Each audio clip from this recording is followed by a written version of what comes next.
Hey everybody, Star 6 Wars 1 here, and welcome to another anime review. For this one, we look at Nisekoi. Now, I'd long known about this anime, but decided to see it thanks to a recommendation. So, was it worth the watch, or was it boring as hell?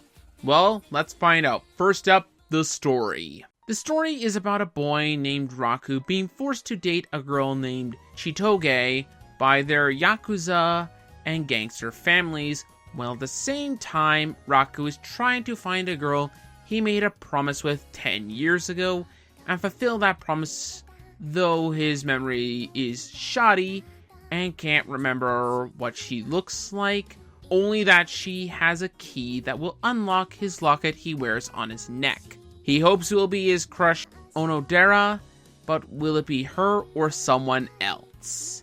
Now, the story could be either considered one of the strongest or weakest points of the story, depending on your perspective.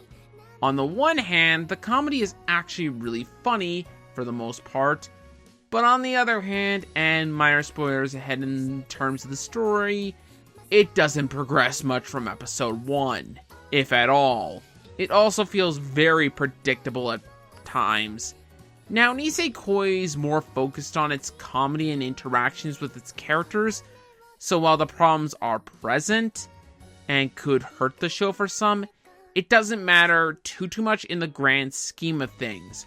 Overall, while not perfect, the story was funny to watch at the very least. With the characters, let's start with our main character, Raku. Raku is the son of a Yakuza boss. He's really kind, you understand the situation he's in, and can be a bit rude at times though. Honestly, he's a generic main character. He has a lot of aspects of one and feels like one. That said, he's one of the better of his kind simply because he's well executed. Overall, I think Raku's a decent character, though still generic. Next up we have Chitoge. She is the daughter of a gangster leader. She's aggressive when provoked, she has a short fuse, and when she's not, she is kind and considerate. She's basically a tsundere, but she's one of the better ones. Never goes too far with it, and is very well executed. Overall, she's also a great character. Finally, we have Onodera. She's the kind but shy girl who has not so subtle feelings for Raku, but is too shy to tell him, or can't due to circumstances. She's the nice girl of the show, but like the others, is well executed and fun to watch.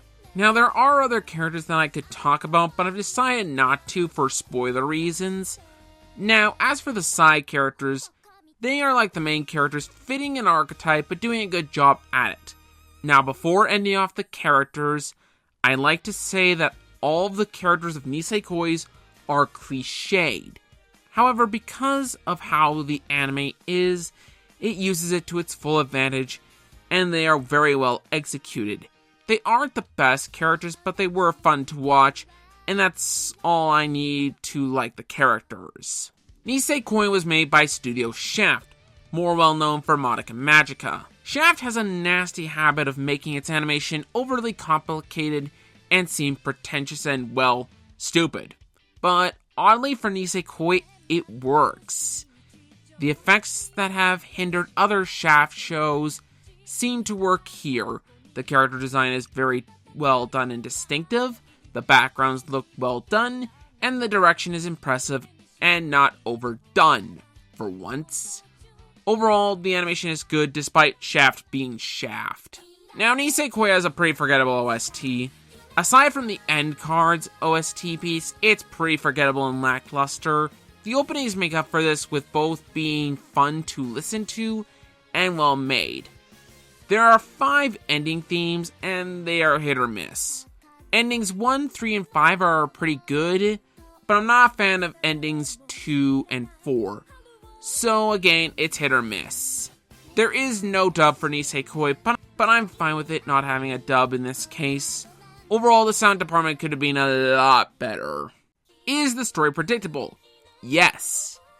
Is any progress made? Very little. Are the characters cliched? Oh, most definitely. Did Shaft have way too much fun with the animation? You bet! aside from the openings and some of the endings, is the music forgettable? Yes, it is. So, was it a waste of time? Hell no! This has been quite a bit of fun. It's actually really funny, and while it's cliched, it's very well executed. It's not for everyone, but for me at least, this is one of the more enjoyable anime I've seen. I give Nisekoi a 7.5 out of 10. Sadly, its flaws hold it back from getting any higher score, but if you're in need for a good comedy, I recommend it. Anyways, that's all from me. This has been Star 6 Wars 1, and we will see you guys next time.